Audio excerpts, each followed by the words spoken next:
All right, what's going on, everybody? It's your girl Lalaa Shepard, and you're watching Hi, My Name Is on Sovereign Sounds.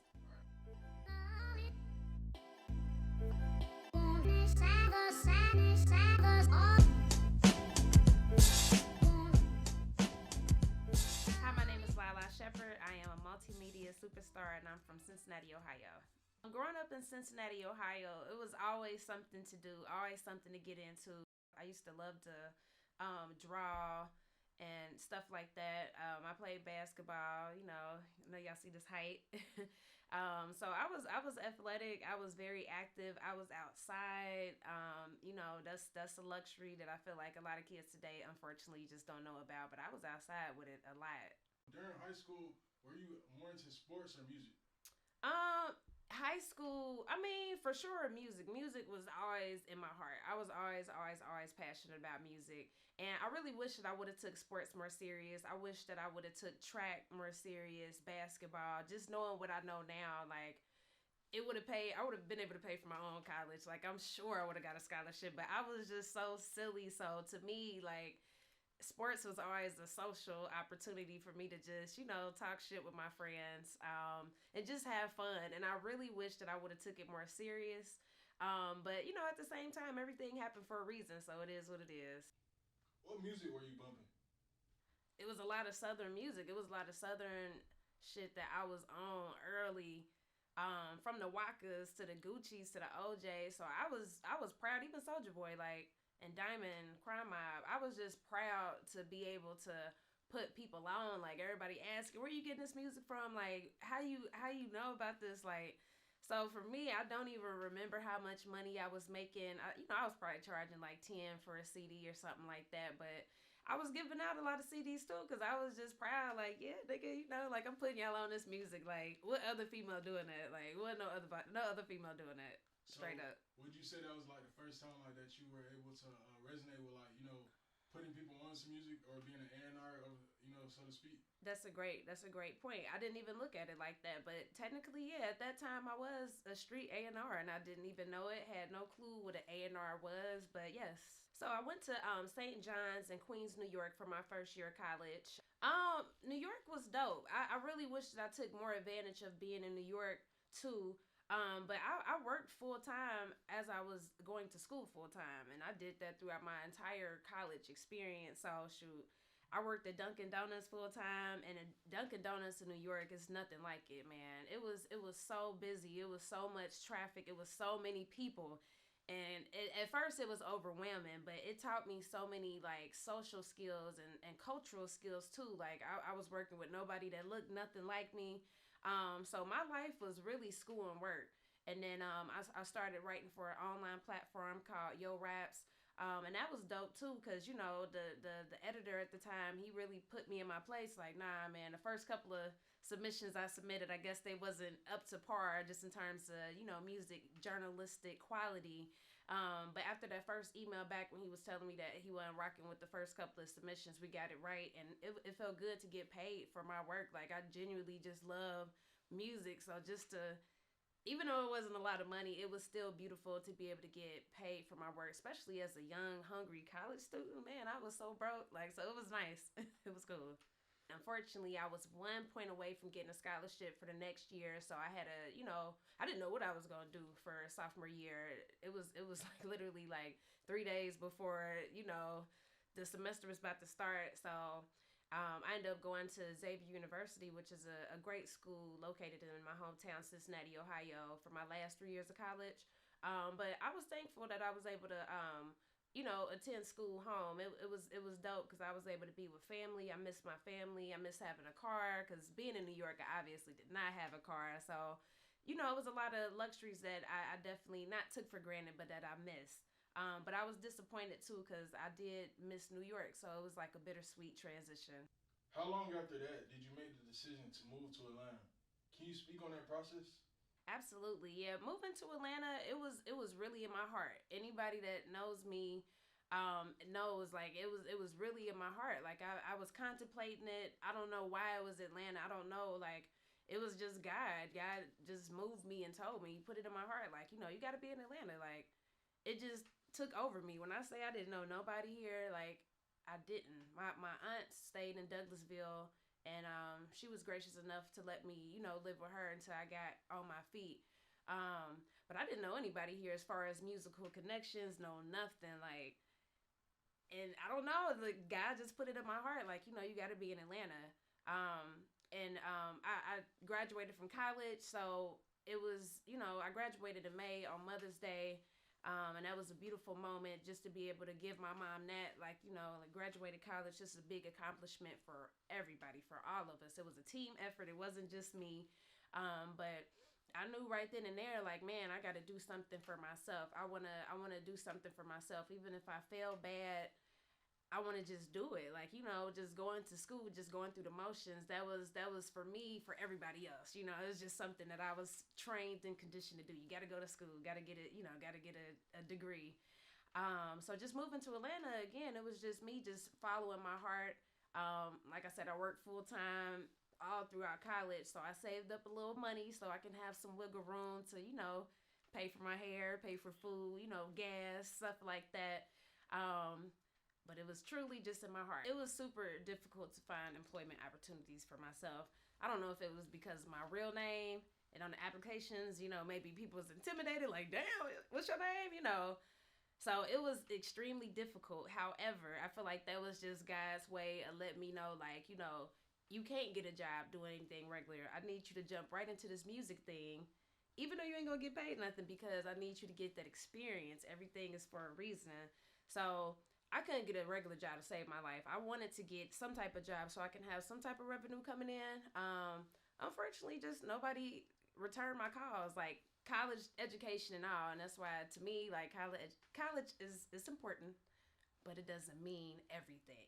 Meaning, I had the colleges I went to were spectacular colleges. Like, I couldn't get a job. I couldn't get a job at damn Smoothie King. It was crazy. I couldn't get any job. Literally, I applied everywhere. So to me, again, that was God showing me, like, all right, you got to get right to it. You need to get in the streets. You need to hustle. You need to figure out who you need to talk to. And you need to get into this music thing, which led me to end up interning with several different DJs, several different producers, helping assist them. So, it was difficult to get a job, yes.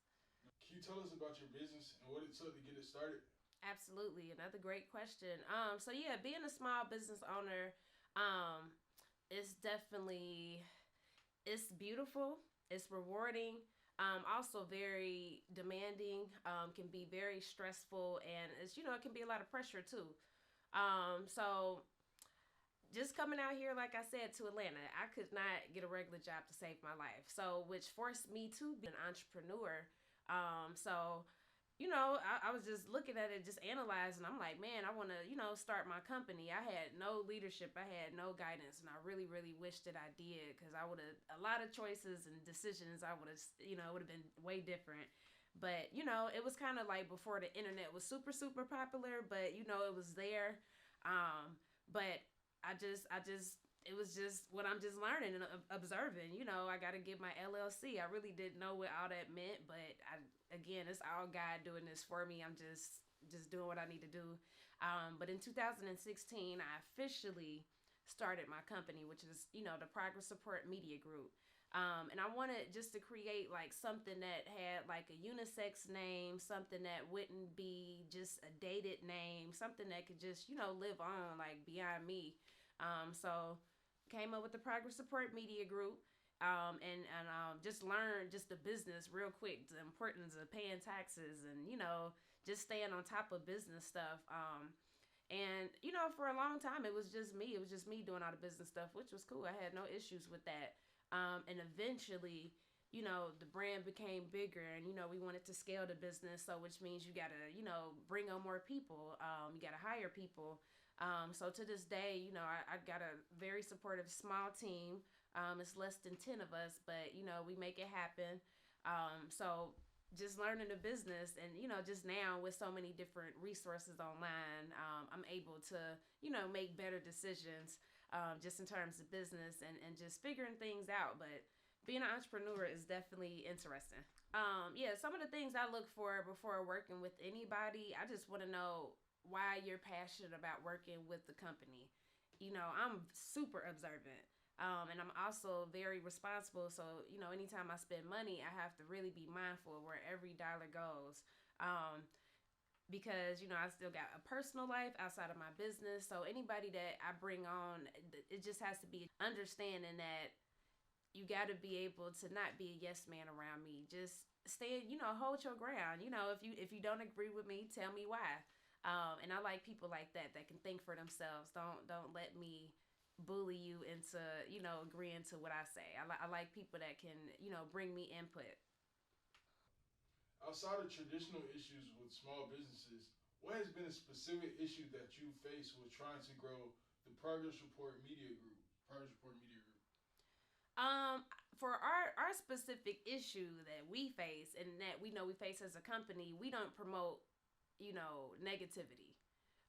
So being a media company is challenging sometimes because we could post a drama, we could post a lot of negative stuff about celebrity news and gossip. We could, but the brand is called the Progress Support, so we do try to stay on track with our brand, and we want to highlight what the positive things that people are doing because that was a missing void that I didn't really see in media, and journalism, and just talking to different just personalities, whether it's artists or just brands, in our specific culture. A lot of people get frustrated when a lot of the good stuff they do don't it goes unnoticed. So we wanted to make sure that our platform stood on that and make sure that we highlighted that particular types of work. So it's challenging because we could grow faster. Our IG and social media platforms could grow faster if we did post gossip news.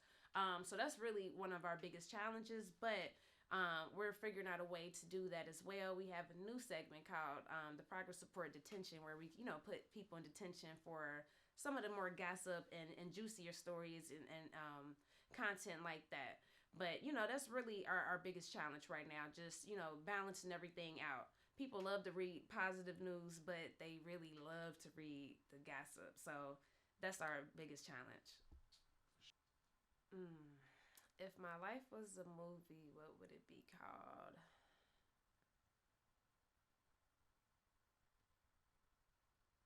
Mm.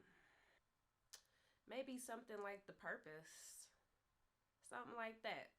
You know, um, because I feel like every day you constantly learning and you constantly growing, and I think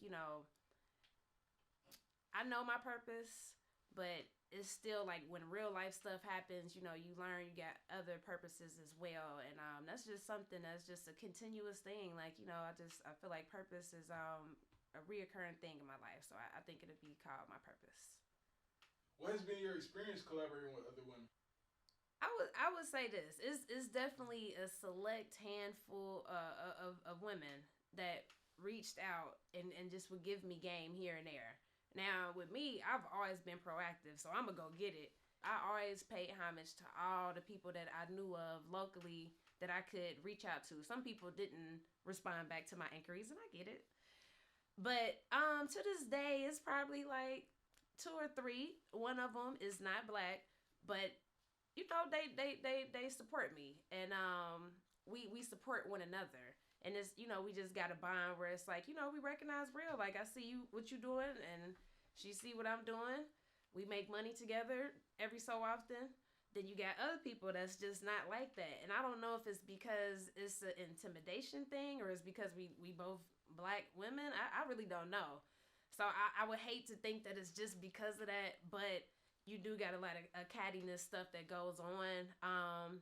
A lot of petty stuff too, and just like a lack of acknowledgement sometimes when you're doing certain stuff, you're trying to accomplish goals, but I mean, it is what it is. Like I said, I pretty much done had everybody on my platform, so I don't take anything personal.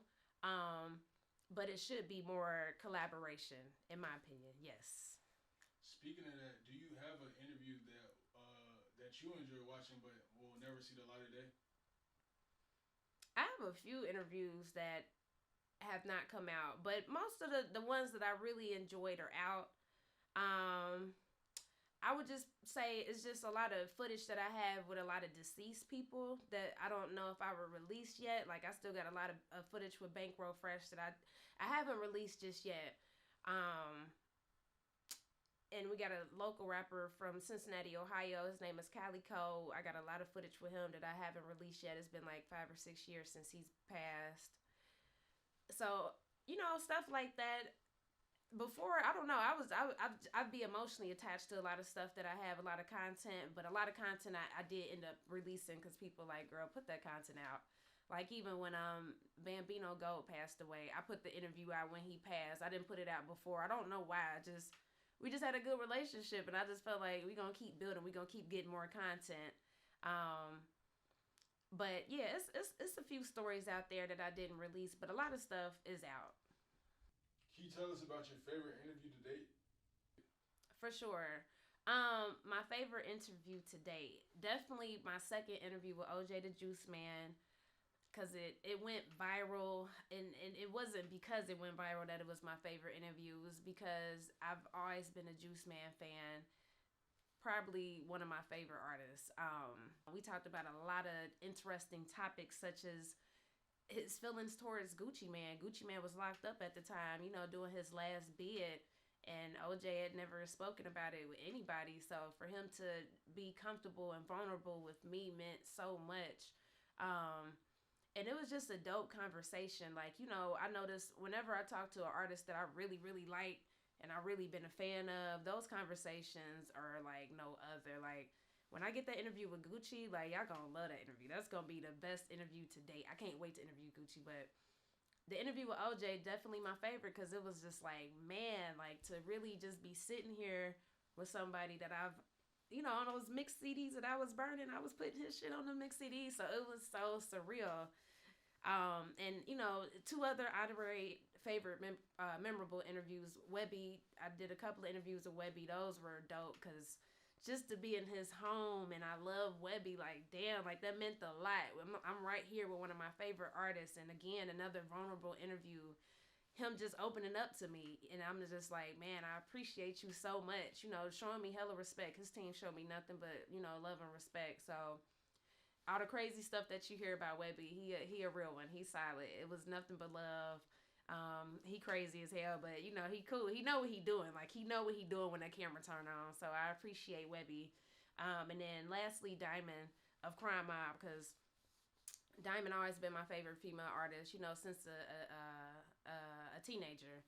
So that one was dope, and it meant a lot. Again, she was vulnerable, asking or answering every question that I asked, so that was a dope moment. Now, just going back to those interviews now, I learned the importance of having the right equipment, the right audio equipment, just all of that stuff. Again, everything is self-taught, so you learn as you go. But just looking back, I'm like, damn, I wish I had the right mic. I wish I had this and that. But to be able to get those moments really, really meant a lot to me, and I won't forget it.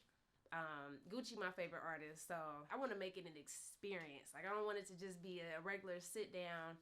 I want to make it an experience. So when I do finally get the interview, I hope he got time, because it's gonna take time. Like, I got so many amazing questions for him that I feel like he will appreciate as an artist and as an entrepreneur. Needless to say, those questions are amazing. I've been preparing for that interview for years, so when it does finally happen, cannot wait. Yeah, that's the first person to come to mind. I mean, it's a lot of artists that I want to talk to, but Gucci, that's my bucket list interview for sure. It's important to pay for information because it's an investment in yourself. It's an investment in your brand. If we talking about specifically artists and why it's important to pay to get on certain platforms, it's because you need content. Also, too, you gotta look at it like it's a partnership. At this point, you paying to be on this platform. They're gonna post your video on YouTube. They're gonna give you promo clips. Also, too, that's exposure for you. Why wouldn't you pay for that? And you gotta invest in yourself. If you're not gonna invest in yourself, you can't expect nobody else to invest in yourself.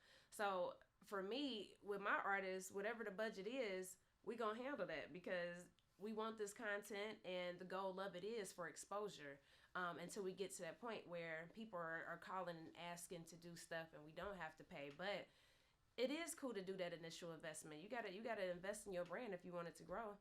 And just on a personal level, like, I still pay to this day for knowledge. You know, one of my homegirls, she has a credit consulting agency. I'm paying her to learn more about certain things in terms of business credit and stuff like that. And I'm going to continue to do that. Even if I feel like I might know certain information, I just feel like it's always great to get perspective from somebody else. And when you pay for somebody's business, like if you pay me for a phone consultation or if you pay me to do an interview with me, it goes a long way. I'm not going to forget you. It's been people that paid for an interview years ago. To this day, I'm still going to give them blog posts. I'm still going to give them social media posts for free at no charge because I respect that you did business with me. So it's an investment in yourself and it's an investment in a good relationship. What I have coming up next, we are preparing for our next all female cipher. So we released 3 dope ciphers so far. Every year just get better and better. We had Pap Chanel before. We had London B. And a couple of, a whole bunch of other amazing females. But, you know, those 2 stood out just in terms of just to this day, you know, people still hit my line like, damn, man, that was dope. So we preparing for our next all-female cipher, and I always look forward to those, just putting, you know, light on dope female artists. Of course, the Progress Support Media Group, you know, just pushing our clients. We got a lot of dope artists in the vault that's just working, and we helping share their brand stories, of course. We have a new interview segment that's actually releasing really soon called Skipping Class with the Progress Support. So I'm super excited to share that with the world. And just me, my personal brand, Lalaa Shepard, what I'm going to start doing is just helping educate people on music topics and entrepreneurship and self-care tips that I wish that I would have known when I was first coming into it. So I'm super excited to get into that.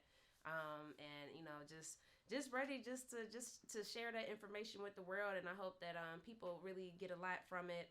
And you know, just my personal life, just continue to be a great big sister, a great daughter, and just continue to enjoy this journey called life.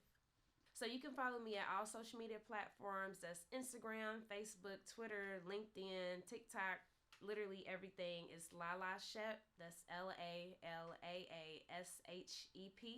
And then to follow the progress support, you can visit our website. It's tprmediagroup.com. And we are on all social media platforms as well. The Progress Support 101, the Progress Support Podcast. But just shoot me a DM or visit the website or reach out to me in my email. My email is in my IG bio. It's Lalaa Shepard, and thanks for watching Hi, My Name